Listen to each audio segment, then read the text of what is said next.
আজকে আপনি দেখতে পাচ্ছেন একটি বিস্তীর্ণ এলাকায় কিভাবে বাণিজ্যিকভাবে চারা তৈরি করা যায়।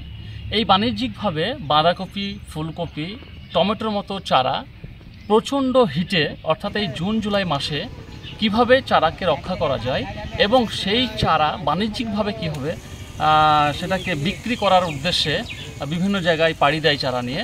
তো সেই চারাকে বাঁচিয়ে রাখা, টিকিয়ে রাখা সবচেয়ে বড় প্রশ্ন এবং বড় হুমকির মুখে পড়ে এই জুন জুলাই মাসে। কারণ এই সময় 40 থেকে 45 ডিগ্রি পর্যন্ত তাপমাত্রা তখন দেখা দেয়। এই 40 থেকে 45 ডিগ্রি তাপমাত্রাতে চারাকে টিকিয়ে রাখা একটা বড় চ্যালেঞ্জের বিষয়।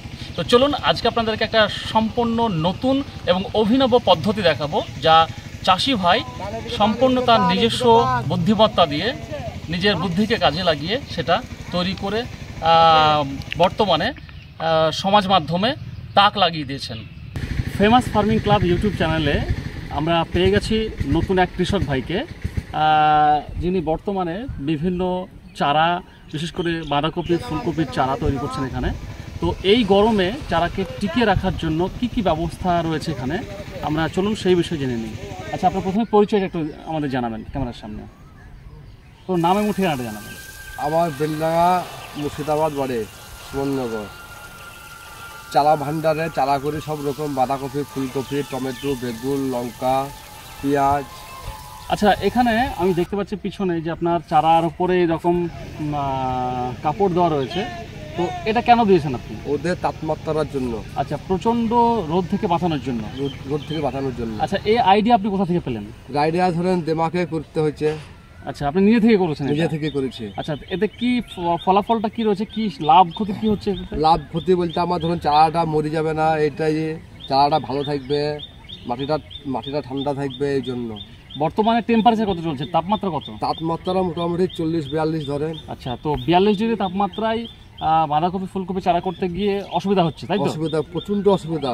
আচ্ছা, তো বর্তমানে আপনি কোন বীজ ফেলেছেন, কোন জাতের বীজ ফেলেছেন? এখন ধরেন গ্রিন মাস্টার ফেলেছে, সুপার হেলমেট ফেলেছে।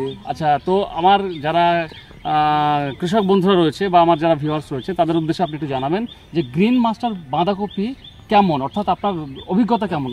গ্রিন মাস্টার আপনার বাঁধাকপি প্রচন্ড ক্ষমতা, জল সহ্য করতে পারে, সাইজ ভালো, মোটামুটি 1.5 কিলো, 2 কিলো, 2.5 কিলো ওজন হয়। আর গাঢ় সবুজ পাতা, চারার ফলন তো ভালো, চারা সবাই চাষিরা চায়ও। এই যে দেখুন তলায় এখানে বেড করা রয়েছে, এখানে বিশেষ করে বাঁধাকপির চারা তৈরি করা হচ্ছে একটা অনেক বড় একটা জায়গা নিয়ে, যে জায়গার মধ্যে মোটামুটি প্রায় এখানে 1, 2, 3, 4, 5, 6, 7, 8, 9, 10টা, তো 10টা এখানে বেড তৈরি করা হয়েছে। এবং সানলাইটটা দেখুন, সানলাইটটা প্রচুর পরিমাণে, অর্থাৎ প্রায় 40 থেকে 42 ডিগ্রি বর্তমানে তাপমাত্রা। তো এখন সেই তাপমাত্রায় এই চারাকে টিকিয়ে রাখার জন্য চাষি ভাই সম্পূর্ণ তার নিজস্ব বুদ্ধিমত্তা দিয়ে এই যে কাপড়, অর্থাৎ কাপড়ের যে আস্তরণ, সেটাকে তার উপরে বিছিয়ে দেওয়া হয়েছে। অনেক সময় করা হয় কি, পলি নেট হাউসে চারা তৈরি করা দেখেছেন আপনারা, বা আরও অনেক নতুন নতুন পদ্ধতি আপনারা দেখেছেন, কিন্তু এটা একটা খুব জেনারেল একটা পদ্ধতি এবং সেটা অনেক পুরনো পদ্ধতি, যেটা আজকে উনি নতুনভাবে সেটাকে আবার তৈরি করছেন এবং সমাজ মাধ্যমে ব্যাপক সাড়া ফেলেছে, বিশেষ করে যারা চারা তৈরি করেন এই 40-42 ডিগ্রি তাপমাত্রায়। তো যাই হোক, আমরা চাষি ভাইয়ের কাছেই রয়েছি।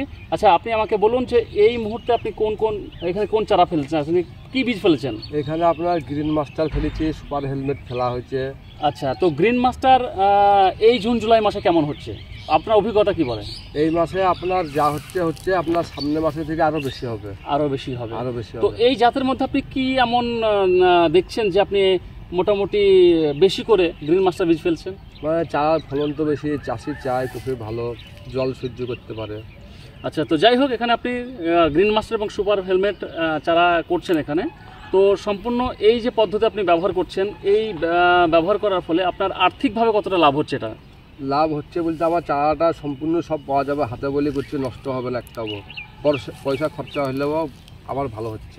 আচ্ছা, এটা কি শুধুমাত্র রোদের জন্যই? রোদের জন্য, মানে রোদ থেকে চারাকে বাঁচিয়ে রাখার জন্য। আচ্ছা আচ্ছা, তো যাই হোক, আপনারা যারা আমাদের ভিডিওটি দেখছেন এই মুহূর্তে, তারা ভালো করে একটু বুঝুন যে সম্পূর্ণ একটি দেশীয় পদ্ধতি এবং অনেক পুরনো একটি পদ্ধতি, যেটা আবার নতুন করে সমাজ মাধ্যমে সেটা ভাইরাল হচ্ছে এবং এই পন্থা অবলম্বন করার ফলে অনেক বেশি চারা তৈরি করা যাচ্ছে এবং বাণিজ্যিকভাবে চারা তৈরি করা এবং সেটাকে এক্সপোর্ট ইম্পোর্ট করার মধ্যে যে আর্থিক একটা সুবিধা সেটা চাষি তো নিজেই আপনাদের সামনে তুলে ধরলেন।